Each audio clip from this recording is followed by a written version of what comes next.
Hi, Year 11. Hope you are all okay. It's great when I look at the class charts register to see all the green. That's people who've submitted work, and I cannot stress enough how great that is. You are doing exactly the right thing, particularly given the situation we find ourselves in. So well done, and please keep it up. Some great work being done there. So we're done with revision of the formula for a linear sequence. Remember, we're going through selected topics from the mock revision list, and we've agreed those topics between us, so every group are getting the same sort of diet, although each teacher is delivering it a bit differently. So I'm not going to tell you what the topic is today. I'm going to start with a couple of examples. You may be familiar with these sorts of questions. So one bus company arrives at a bus stop every 15 minutes. A different bus company arrives at the same stop every 25 minutes.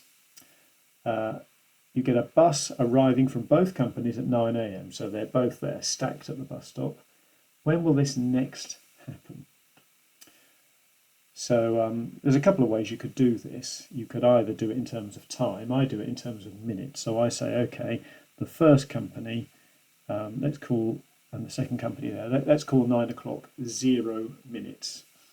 So this first bus company, buses are going to arrive after 15 minutes, 30 minutes, 45 minutes, 60 minutes, 75 minutes, 90 minutes, etc., etc., etc. That's when buses from one company. You could have said this is 9 o'clock, 9:15, 9:30, 9:45, 10 o'clock, 10:50, etc., etc. Doesn't really matter which way you do it. So 25 minutes, the second company. So that bus will be after 25 minutes, after 50 minutes, after 75 minutes, after 100 minutes, after 125 minutes, blah, blah, blah.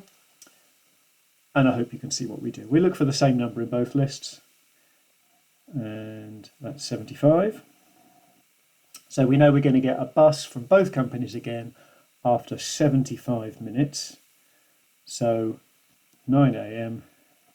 plus 75 minutes is 10:15 a.m. That's when buses are both going to come again. And you may remember the name of this sort of problem. 75 is the first number in the 15 times table and the 25th times table, or 25 times table. So 75 is the first number in both lists, and that's got a rather pompous old-fashioned name. It's referred to as the lowest common multiple. So what we've done there is we've found the lowest common multiple of 15 and 25. It's the first number in both times tables. The first number in both times tables.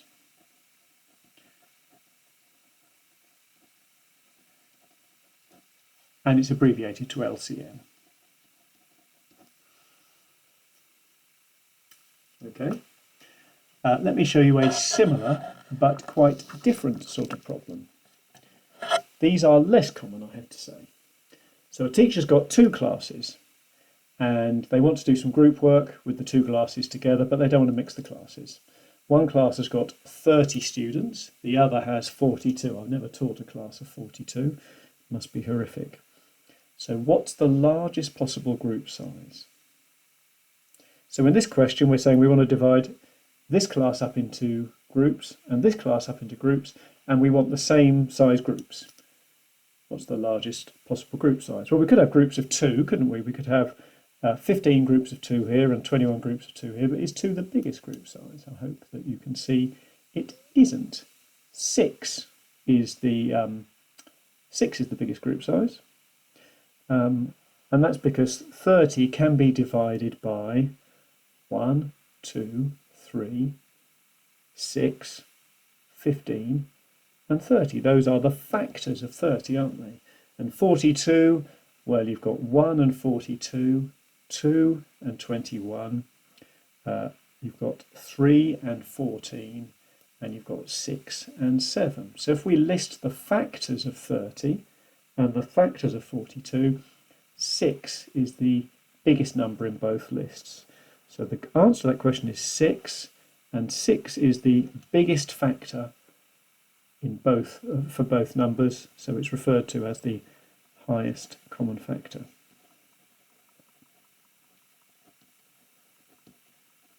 And that's abbreviated to HCF. And I think the difficult thing with those two sorts of questions is spotting whether it's to do with multiples, like the bus one, or factors, like to do with the group one.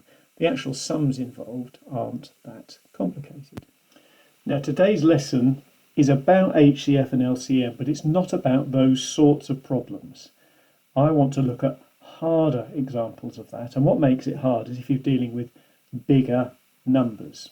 So with the LCM problem, the two numbers we had were 15 and 25. With the HCF problem, the two numbers were 30 and 42. But what about if we've got more complicated or trickier numbers? That's what today's revision lesson is all about, and it's the 13th is the date. So let's look at how we can approach that sort of problem. Okay, you could say 36 and 60 aren't particularly big, but I think it's still quite complicated. I think perhaps you could probably work out the highest common factor, but the lowest common multiple, the first number of both times tables, that's quite complicated. So we need a strategy, and it's a strategy which I'm sure you will remember once we've been through it. It starts with a factor tree for the two numbers. So I'm going to do the factor tree for 36. Remember, the rules of a factor tree are you never see a 1 in a factor tree, and branches stop growing when you hit a prime number. So we start by saying, right, give me two numbers that you multiply together to make 36. Not 1 times 36, never see a 1 in a factor tree. Could be 2 times 18, could be 3 times 12. Doesn't actually matter. So I'm going to do 3 times 12. Multiply, not adding, multiply. 3 is a prime number. I mean, let's remember the prime numbers. The prime numbers are the lonely numbers, the numbers you can only make by doing 1 times themselves. 1 isn't a prime number. The strict definition of prime numbers is exactly 2 factors, and 1 has only got 1 factor. So 2 is the smallest prime number, followed by 3, followed by 5, followed by 7. But remember, it's not just the odd numbers after that, is it? 9 isn't a prime number, because as well as doing 1 times 9, you can also do 3 times 3. So then you've got 11 and 13, and 17 and 19 and blah, blah, blah. So anyway, 3 is a prime number, so that's going to stop growing. 12 now, I need two numbers that multiply together to make 12. I'll stick with the 3, so that's 3 times 4. 3 is a prime number, that branch stops growing. And 4, I can do 2 times 2. Remember, not 1 times 4, you never see a 1 in a factor tree. There we go. And remember, the clever thing then is you look at the ends of the branches. So I've got 3, 3, 2 and 2, and you multiply those numbers together and you get the number you started with. So I've got, put them in order, don't have to, but... And we call that writing 36 as a product of its prime factors, which is another one of those pompous phrases. We've already come across 2, highest common factor and lowest common multiple, but product means multiply, and we're making 36 by multiplying prime numbers together, and all of those prime numbers are factors of 36. So there we go. So go on, see if you can do a factor tree for 60 for me. Remember, never see 1 in a factor tree. Stop when you hit a prime number. Now the chances are we did it differently, but we should end up with the same numbers at the bottom. So I ended up with a 2, a 3, a 2 and a 5. So when I write my product at the end, I've got 2 times 2 times 3 times 5. Easier if I put the numbers in order. So even if you didn't start by doing 6 times 10, we should have ended up with the same numbers there. So what?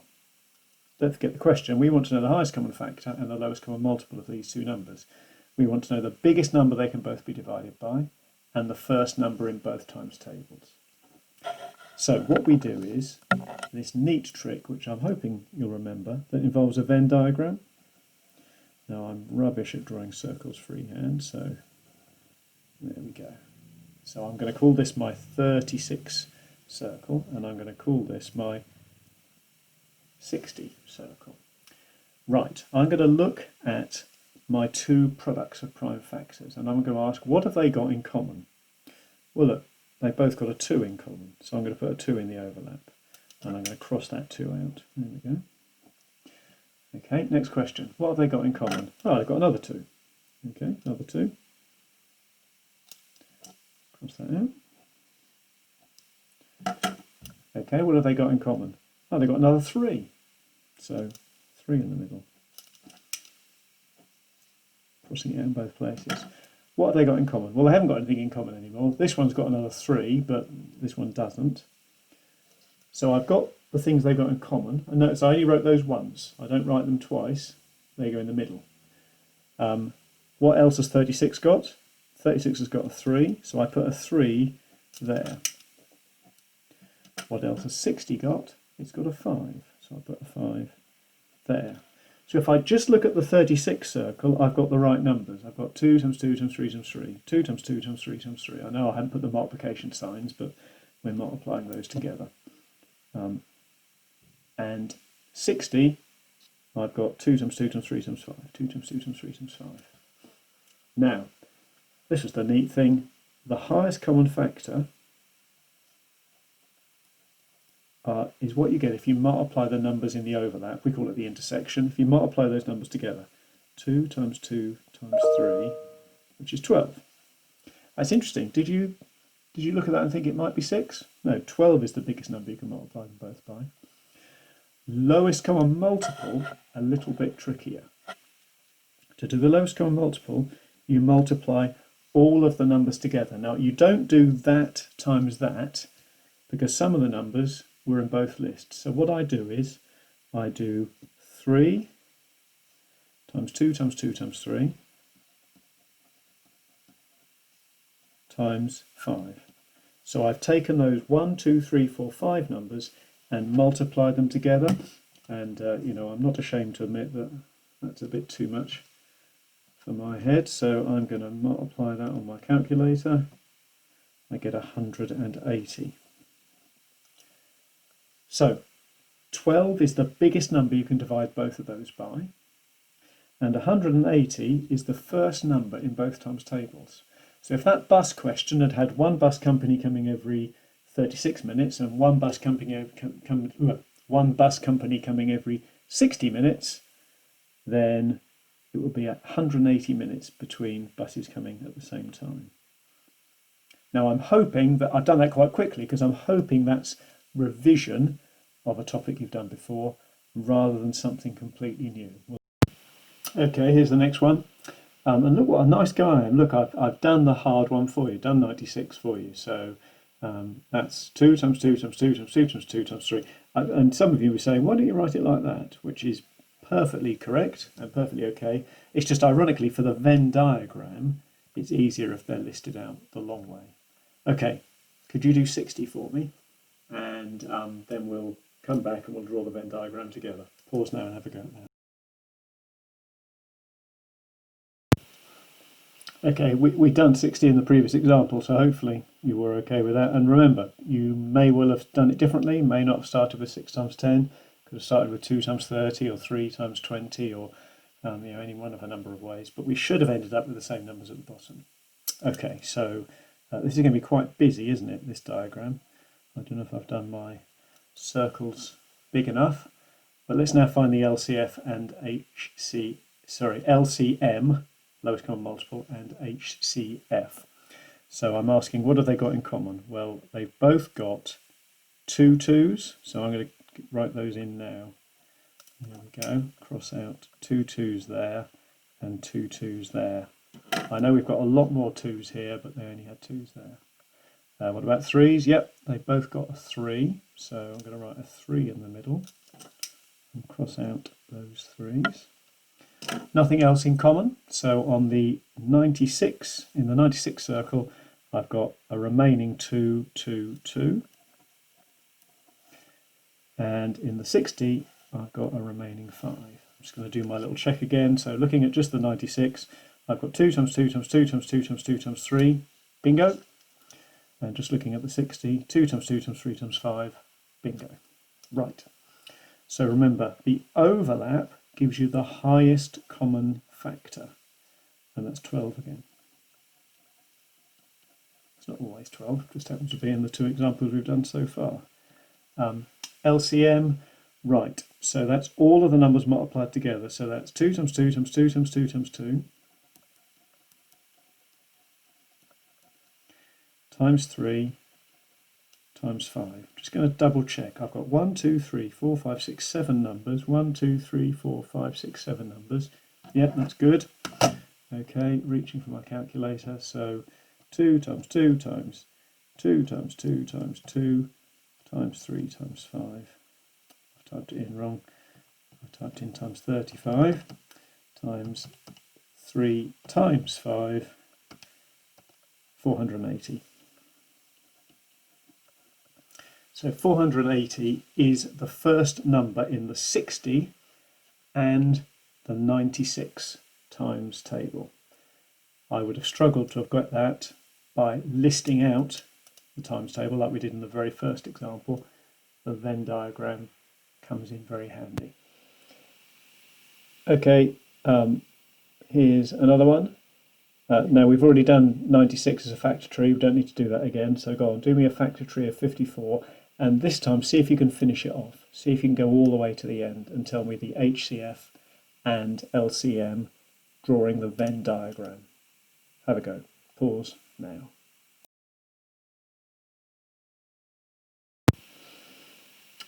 Okay, how did you get on with that? I haven't finished it yet, but this is where I've got to so far. 54 was 2 times 3 times 3 times 3. And so my Venn diagram, they only had a 2 and a 3 in common. So I wrote those down and crossed those out. So the 96 had 4 2's in its circle bit. So altogether 96, I've got 1, 2, 3, 4, 5 2's and a 3. That's correct. 54 had another couple of 3's, which I had to write here. Checking just the 54, I've got 2 and 3 3's. Spot on. Okay, HCF, highest common factor, the biggest number you can divide them both by. That's 6. LCM, it's going to be a big number, isn't it? I've got 2 times 2 times 2 times 2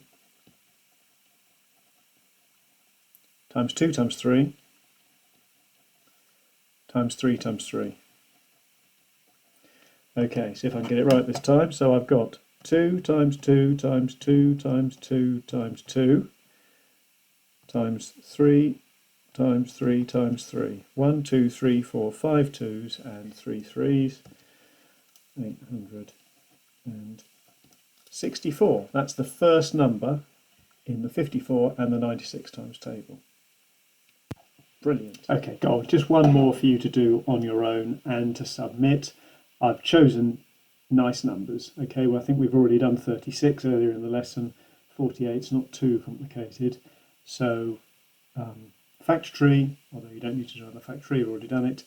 Venn diagram, HCF, LCM, take a photo, submit it on class charts, bish bash bosh, and you'll hear from me again on Friday. Take care.